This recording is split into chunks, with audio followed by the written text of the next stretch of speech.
Here's one of our barn cats saying, "It's okay, you can smell me. I like puppies. Follow me, I'll teach you how to walk." That's what our kitties do. Come on, puppy. Good girl, Purple.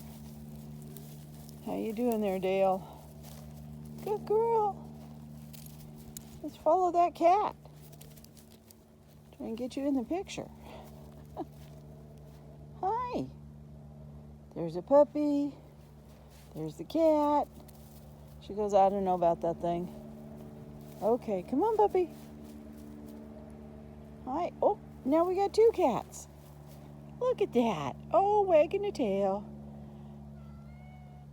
Our barn cats are sisters. Yeah, that's a good kitty. Let's go this way.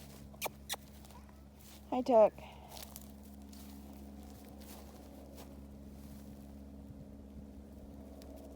Cats are fine as long as they don't run. If you have a cat that's friendly and your puppy gets used to cats, that's great. But if you have a cat that's afraid of dogs or puppies and is going to take off running, then they'll learn to chase them. Hey, lots of tail wagging. This is a neat kitty.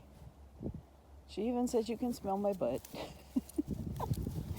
Okay, we're going for our little walkabout. Come on, puppy. The kitties will follow us. Bye, kitties.